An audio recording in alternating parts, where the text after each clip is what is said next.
You are now watching Believe. Do you believe? ED, Yo, what's elevation like when it hits those lungs? You out there running and chugging up and down the field. What's that like? Is that a real thing? it burns. Where Usher at? Let it burn. Niners gonna have to let that thing burn on Monday night. Niners and Cardinals down in Mexico. Monday night football as they get week 11 cracking. This is Believe 49ers podcast on Believe. He is Super Bowl champion Eric Davis. I'm Rahshaun Haylock. Plenty to get to on this show. Niners looking to remain undefeated in the division. I'm not smiling at you. Over here. Trust me, you never make me that happy. I know you don't look at me that way. I'm already knowing. Birds could be in trouble as far as the quarterback position goes. We'll get into that. We'll get ED's keys as well. But as always, we want to encourage you to continue to download, subscribe, rate, and review. We're located wherever you find your podcast. If there's a like or a follow button on your particular podcast subscription service, go ahead and hit that like or follow button. Hit us up on social media. Feel free to get involved in the show. I'm at our Haylock on Twitter. He is at _Eric Davis _ and on Instagram I am at Watch Ray Ray. He is at ED25. He is Super Bowl champion Eric Davis. I'm Rahshaun Haylock. As always, we're brought to you by the fine folks at Believe. College basketball went up on a Tuesday night. Of course, ED saw every bounce, every basket. You meant to say bet online, but go ahead. What did I say? You said Believe. Believe. Oh, Bet Online. Well, Bet Online is a sponsor here of Believe, and of course, you saw every basket the other night. You know, the Blue Bloods that were going at it. You had double overtime. Michigan State winning a thriller. College basketball, NFL, college football, whatever it is you want, the fine folks over at Bet Online have you covered. So go ahead and hit up Bet Online. Use the promo code BELIEVE BLEAV to get 50% off your first deposit. That's Bet Online. He is Super Bowl champion Eric Davis. I'm Rahshaun Haylock. I know that look. I look at, sometimes Crystal be trying to sneak down these stairs. Sometimes I'm trying to sit up here and do a podcast or whatnot. I know you done caught me a few times, ED. It just, that's the benefits of working at home. Yeah. As for the this matchup we got here in Mexico, what is the elevation? What's the elevation of that field? Do you know? I don't know, but what I do know, and I believe it's the same stadium, right? I believe the elevation is a trip. Let's look it up right now. Let's hit up the old Googler. This live radio, folks. Let's check the Google machine. And just elevation at, what is this place called? Estadio Mexico. If you say so. This is like riveting stuff here. Yeah, I mean, we can get back to it. Oh no, it's Estadio Azteca. So 7,000 is higher than the Mile High. 7,218 feet. Okay.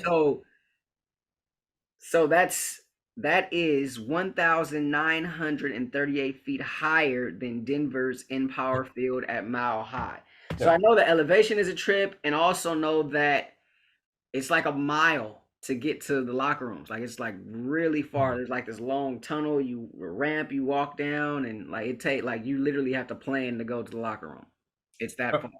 Yeah. Well, and I do know this. I'm gonna let you answer, but I do know that I do recall some teams, I believe it was the Rams a few years ago, they were supposed to go. I don't think they went, but I think their plan was to go either, I think, like the night before, like treat it like a regular game. That way, either you go and spend the whole week there, or you go the night before, so that either you get used to the elevation, or you hope that if you go the night before, you don't have too many ill effects from the elevation. Okay. Obviously you played at Denver. You played it's going to affect you. You played in Denver. Yeah. It's going to affect you, and it's like going up to Tahoe, man. You've been to Tahoe, so when you start talking about that, you've never been to Tahoe? I've never been to Tahoe. Okay, well, I've been to Reno. Well, same Reno. You go to Reno. You're the elevation that you're at. If you get up there and you start running, jump on a treadmill, it's just harder. I mean, the air is thinner. It takes you longer to recover. There's no way around it. There's nothing that you can do. A week is not long enough to get acclimated to it. One night is not a long enough to get acclimated to it. So you just simply have to deal with it. Now, your conditioning is going to be your conditioning. Both teams are at a disadvantage, which means there is no advantage. They're both going to be just as tired. The air is going to affect them both the same way. So it goes right back down to coaching and execution. Nothing else is going to matter, because guess what? You have to play football tired anyway. You get tired playing in Miami in September, October. You play an afternoon, dude. I remember being in Carolina playing a 1 o'clock kickoff in Miami. The humidity got you. Humidity in September in those black uniforms. Yeah. Which come on, man. Intentional, right? They make it felt like King Kong was breathing down my neck. King Kong ain't got nothing. Yeah, and he was mouth breathing too, just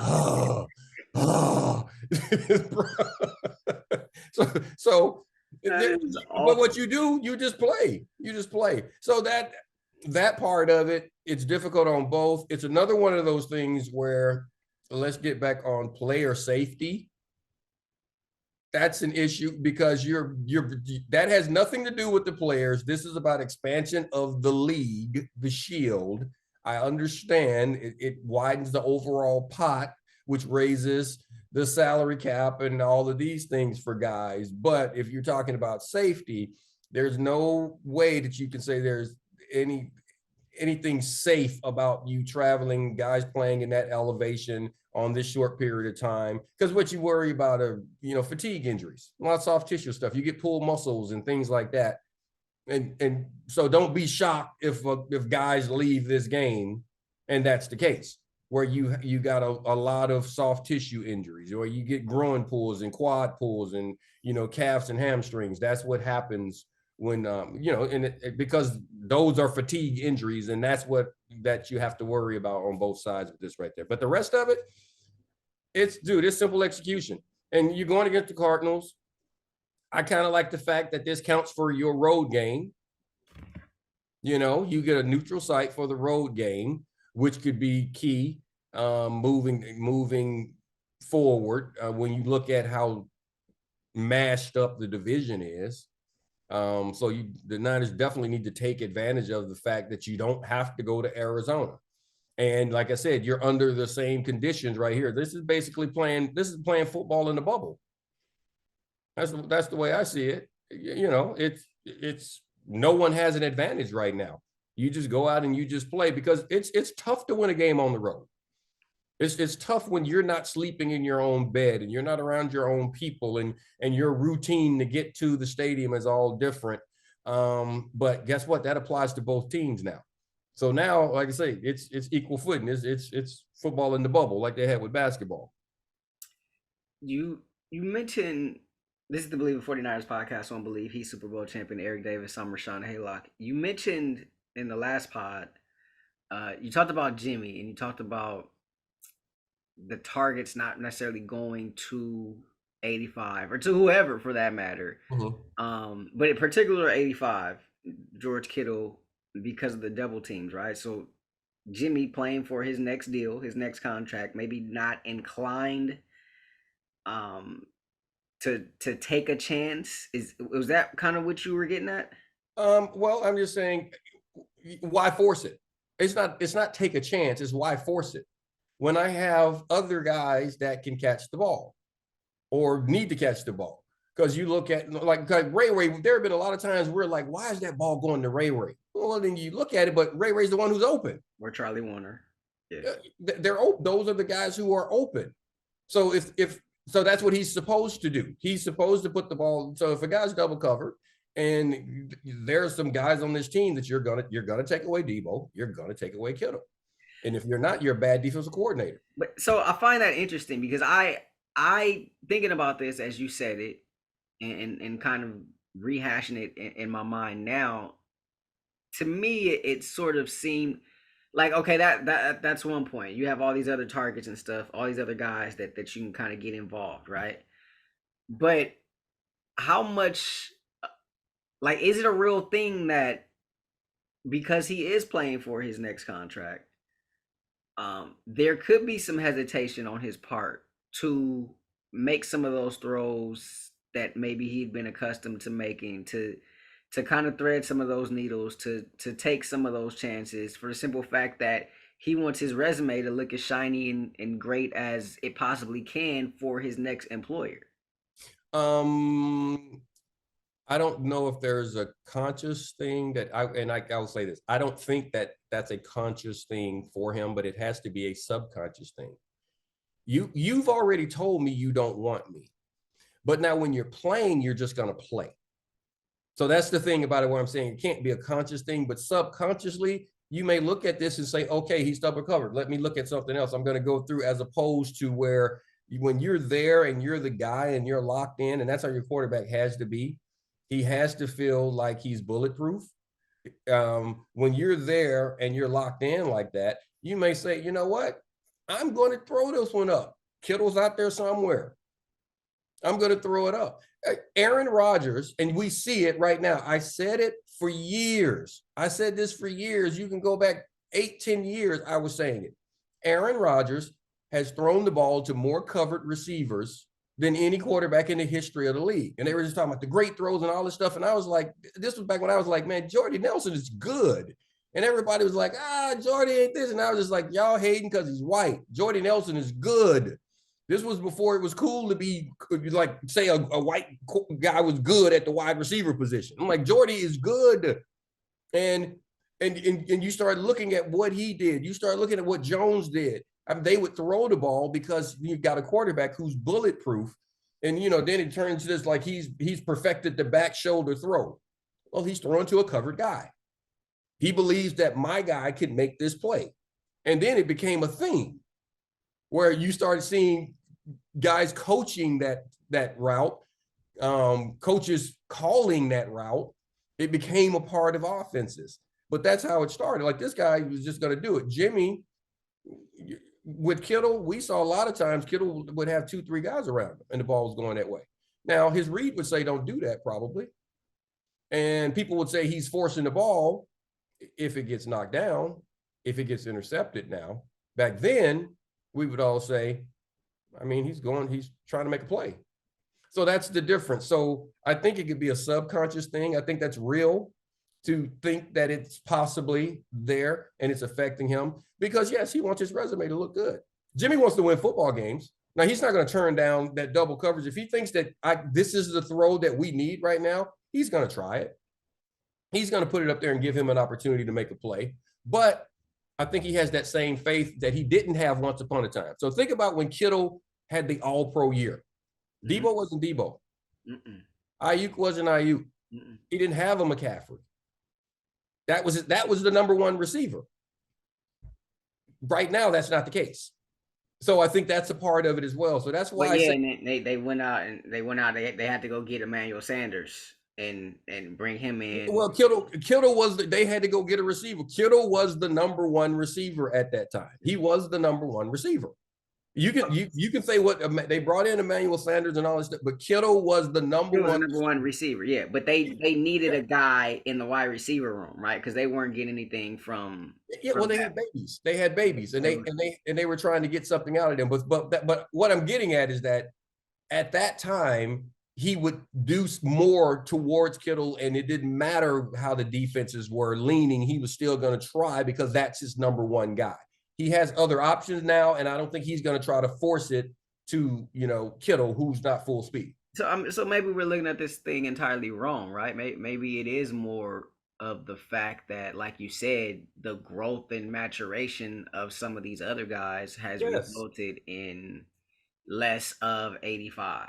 I think that's what it is. He has less options. You first of all, Cal's going to only throw the ball so many times a game, and before. Those balls were all going to Kittle. The volume was going to Kittle because he was the number one. The volume is now going to go to Debo. And Ayuk, really in the passing game, is going to go to Ayuk more than going to go to Debo.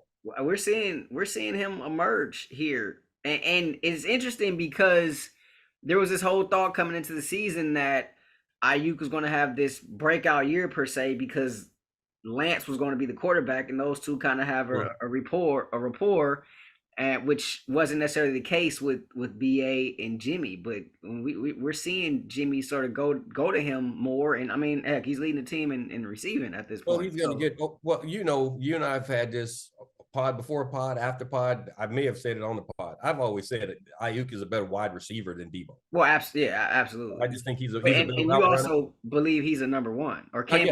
I think he's a number one. Most people don't. I think he's a number one. I think he has all the tools to be a number one. I say without question. If you just line he and Debo up outside of the numbers, who am I going to be more? I think if I'm the coordinator, I'm more concerned about if guys are running routes. I'm more concerned about Ayuk than Debo. That's not taking anything away from Debo. Debo's good. We know Debo and how he is. Dude is just a ball player. But I'm just talking about a wide receiver running routes, running a route tree, breaking guys down off the dribble, and just taking them to the rack that way. I think Ayuk is better at that. So that's another option for him. And as these guys continue to mature, that's going to take away numbers from Kittle, but it also will open things up for Kittle, because if those two dogs start hunting outside, you can't double him. You can't double everybody. So you get 11 to be a true number one. We already know what Debo can do with everything that he has going, and you got McCaffrey that can come out of the backfield. There's no way you can double Kittle as well. There's just simply no way. It's the Travis Kelce thing when you had all that speed up in Kansas City. Like, now you can double this tight end that he wants to throw to, that that can command the middle of the field, that big body.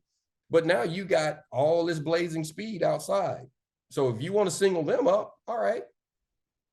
I mean, it's your way. I mean, you choose whether you want to die by a quick bullet or if you want to die by installment.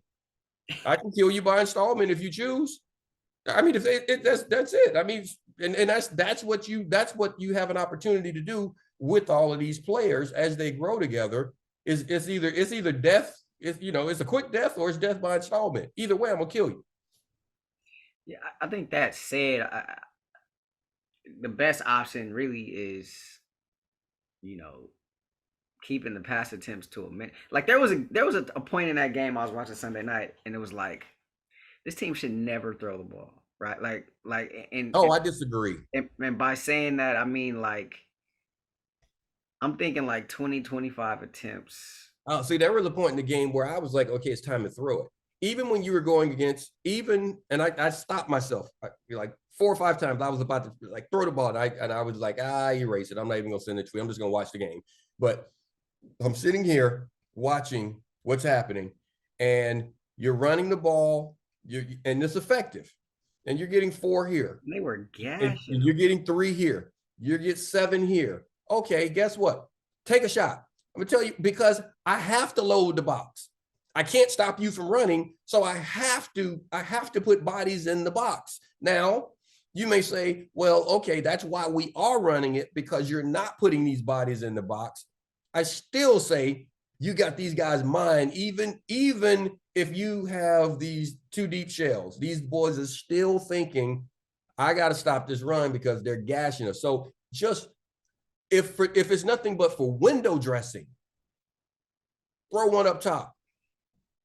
Take a shot, because it's going to open up other things. So I think they still need to throw. You got, man, dude, in today's NFL, what I can think about when I was playing, we went into the game and I knew with the Warren Moons, with the John Elways, the Jim Kellys, hell, I played against Steve Young.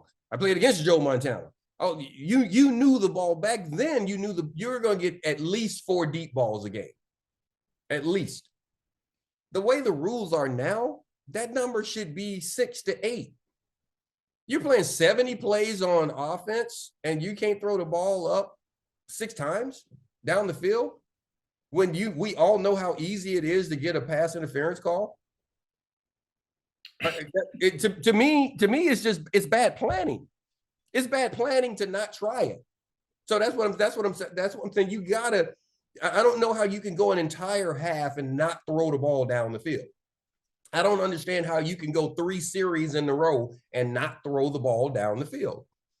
Even if I'm running through you, I still need to throw the ball down the field because it's gonna soften up the run. Because you have to defend it. Because if you don't defend it, I'm gonna make a play. That third quarter, they were just kind of gashing them, but then I started to realize, like, okay, this is against the Chargers, so you kind of expect this, right? It's historically bad. But just the way the season's gone, and Kyle's propensity for the games not to really be pretty, right, and to kind of muck it up, right? Like, with that being the premise, like, my thought is successfully, like, this team should be able to, 20 pass attempts, 25 pass attempts. You got, okay, so then you're not expecting a lot of plays on offense, huh? Because, I mean, we haven't seen a lot of plays on offense. I mean, I'm expecting what we see. Like, well, you know what? You'd get more plays if you're throwing the ball more. You get more plays. Because if you're throwing the ball 20 times, that means you're going to run it 40 times a game. They're going to get 60 plays in. So you're going to run the ball 40 times a game and throw it 20. That's what I'm saying. Just that right there is just that's too predictable. That's what we were talking about on the last pod. I was in the red zone issues. You're too predictable. You have to give a defense something to think about. You don't even have to switch up your play selection and the calling and things like that. But you got to give me, I can't line up and say, okay, but what I mean by play selection, the execution, the type plays you want to run. If you want to run an outside veer and that's your offense, okay, that's fine. But make me not be able to load up and stop that particular play. Like John Marshall, I remember John Marshall when he was my coordinator. He used to tell us all the time. Well, actually, it was McPherson. McPherson used to say this all the time. When we know what's coming, we need to be dead nuts on. There's no way that play should get anything. Not like we should kind of stop it. Like they should just get a little out of it. Like we know what's coming. That's a dead nuts play. It gets nothing. And that's what I'm saying. He needs to just start mixing it up, in my opinion, just throwing the ball, putting the ball up down the field, and stop with this Jimmy can't throw the ball down the field. Yes, he can. Well, here's the thing. And I know we don't get the numbers a lot on this show, but in the losses, 29 attempts, 37 attempts, 41 attempts. Mm-hmm. In the wins, the most is 30. He had 30 against Carolina. Pass attempts. Okay. That should be average. 30 should be average? That should be average in today's NFL. That should be average. You should throw the ball 30 times. In today's NFL, you should throw the ball in it. So I said 20-25. You think that's light? I can. They said when you say 20-25, there's a big difference between 20 and 30. There's a big difference between 20 and 30. Absolutely. And I think historically, and when I say historically, I mean it's short history here. You go back last few years or so, I think the less he throws it, the better this team has been off oftentimes, right? Because that means they're controlling the game, right? When his attempts get up, like Atlanta, for example, right? We talked about how he's throwing the ball so much. Mm-hmm. They're coming from behind, right? Like they're not in control of the game. Okay, now listen, that's what I was just about to say. You're looking at that, and that's what I tell you all the time, numbers lie. Well, they throw the ball and look at it, it's in the losses. They threw it 40 times. Well, that's because they're behind. You do realize you can throw the ball and stay ahead. Buffalo does it all the time. Kansas City does it all the time. Hold on. No, I'm saying it can be done within your offense where you can still throw the ball. And it's not about, and I know, well, that's Patrick Mahomes. No, I'm talking about the style of offense. You can be aggressive and throw the ball. You're talking about Kyle Yes, I'm Coach saying OC Jimmy QB. Kyle can still dial up more running plays because Kansas City, it happens all the time with Kansas City. How many flags do they get? How many chunk plays do they get off of flags? You throw in that. I mean, that's what they throw the ball down the field and they make you have to defend the entire field. Now, all of the gadgets and things that he wants to that he wants to run underneath, there's more space for it. We see what happens with defenses. They start to collapse and get closer and closer. And then it's like, well, Jimmy can't make a play. Jimmy can't do anything. And I've been saying this for the last 6 years. Kyle's offense is an intermediary passing offense. And I think that's you got to open it up. You got to throw over the top to make that space. Or people are going to collapse it. It's getting too predictable. The league is caught up. You see it with Atlanta. You see it with Green Bay. Okay. You see it with the Niners. Everyone knows what these guys are going to do now with the crossing routes, the fast breaking stuff. So all we're going to do is mush it down. The Rams. You're talking about the Rams, right? The Rams, Green Bay. All the same. So I hear what you're saying, but I think the difference is KC will put pressure on you defensively with the pass, right? Like that's how they apply pressure on opposing defenses. That ain't God. That ain't Jimmy, right? They do it with the run. They apply pressure with here. We're gonna get these carries. That's a philosophy choice. So now what I'm saying. But what I'm saying is that back to how we were saying the predictability. If you can still do that, all I'm saying, keep the guys off base by throwing a few more down the field. Nobody is expecting the Niners to throw the ball down the field. You throw the ball down the field, you have an opportunity. Number one, you have an opportunity to just make a clean play. We've seen, if just like we see guys running up the sideline and he's getting it to Ray, he's getting it to CMC up the sideline. Why can't you just line up and throw a fade?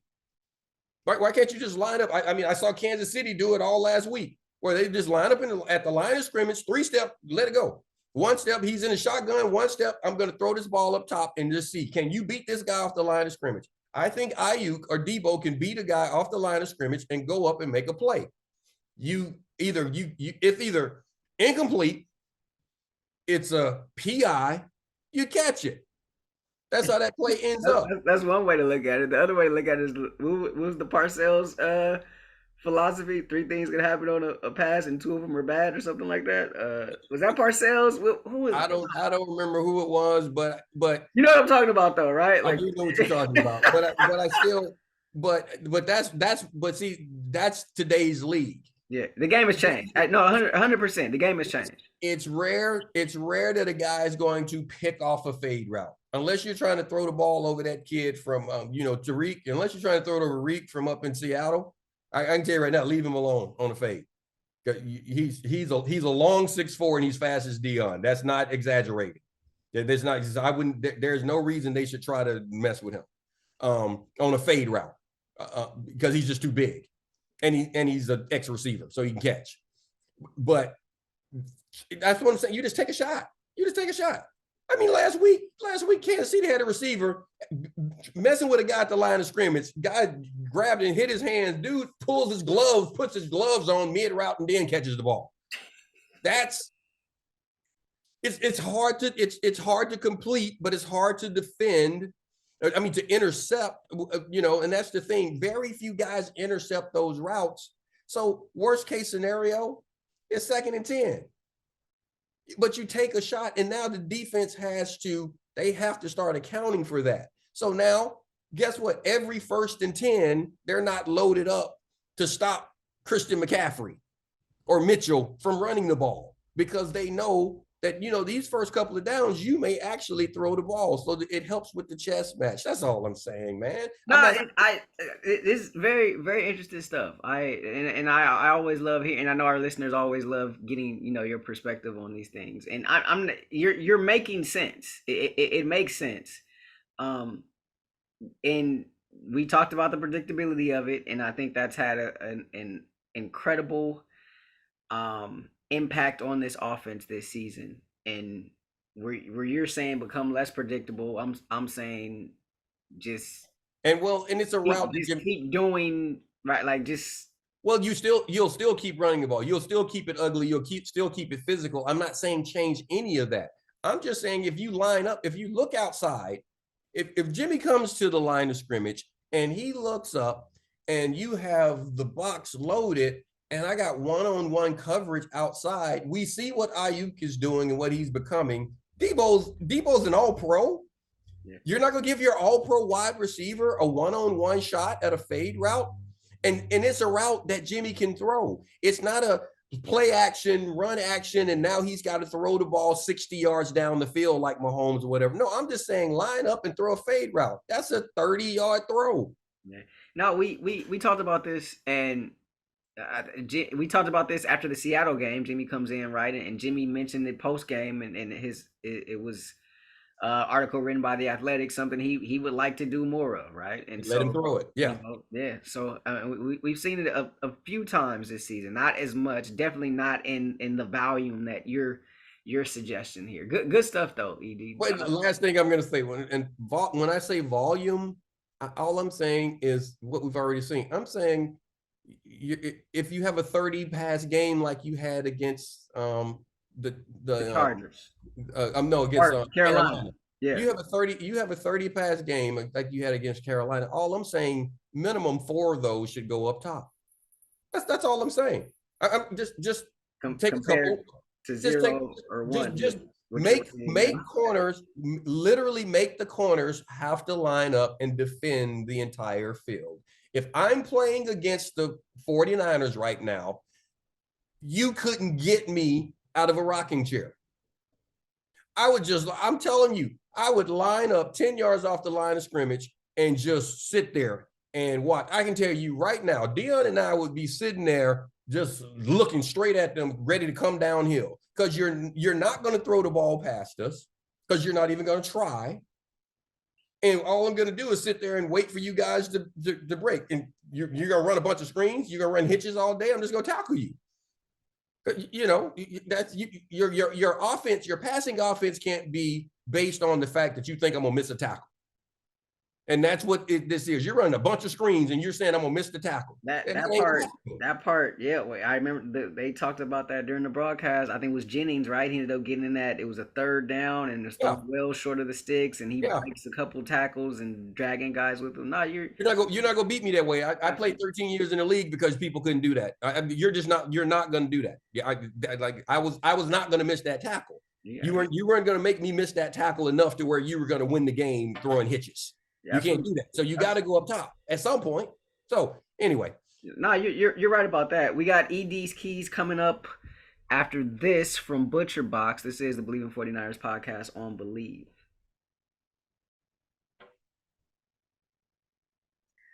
All right, ED, we're going to get to your keys in a second. But first, Niners 3-0 in the division. How important is it to go undefeated in the division? And I say that because I recall, I think it was a Chargers team a few years back. It was actually not a few years, some years back. They went undefeated in the division and didn't make the playoffs.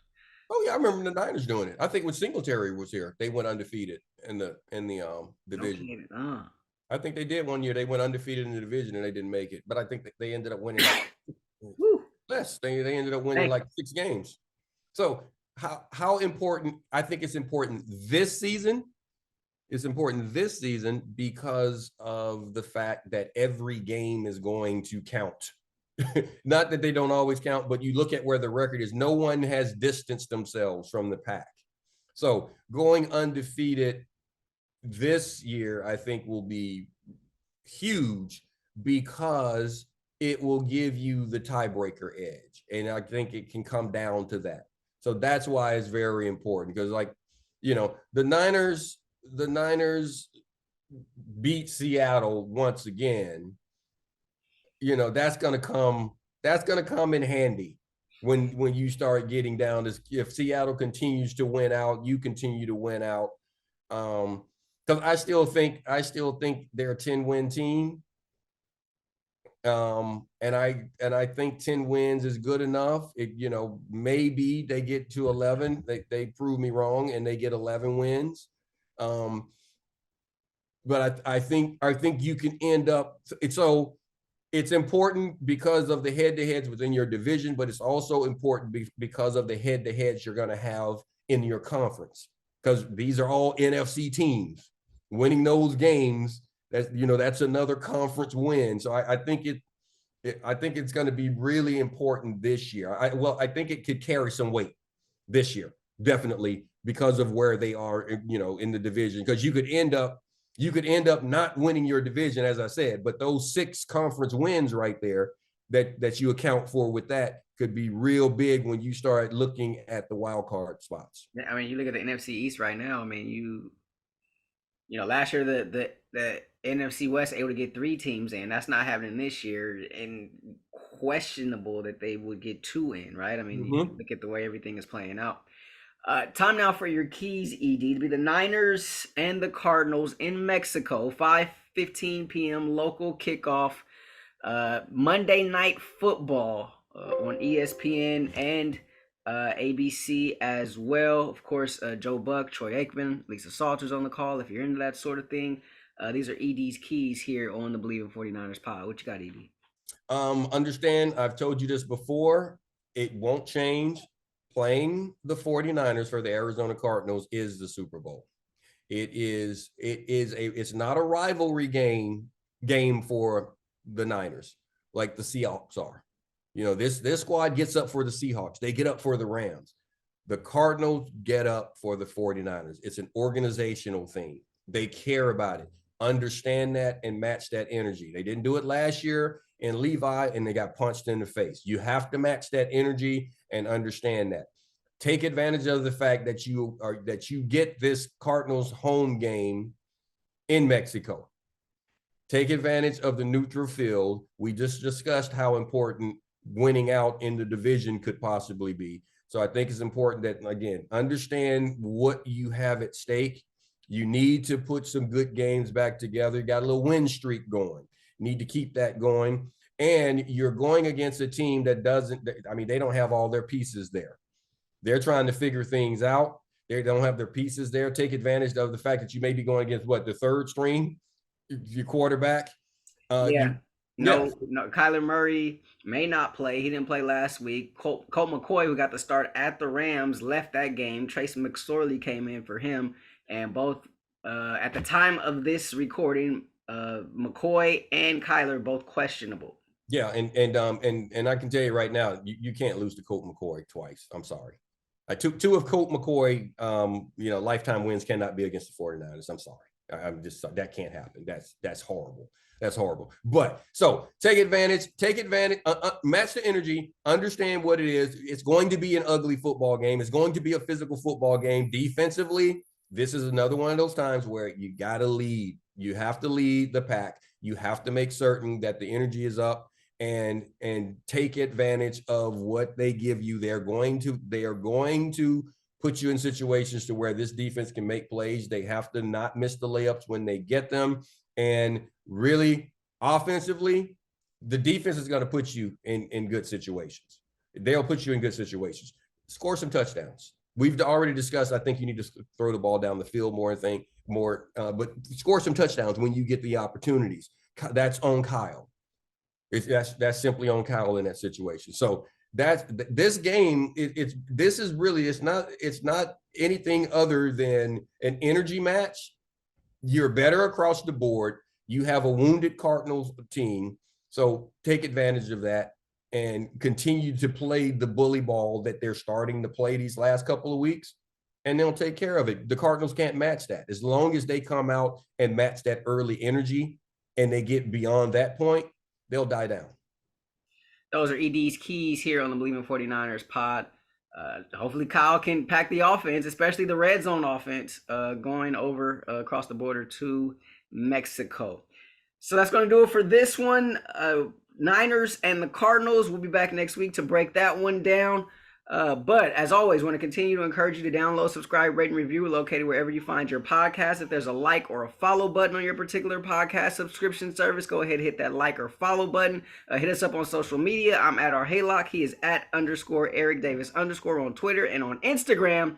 I am at Watch Ray Ray. He is at ED25. So for my partner, Super Bowl champion Eric Davis, I'm Rahshaun Haylock. This has been the Believe in 49ers podcast on Believe. We'll see y'all next week.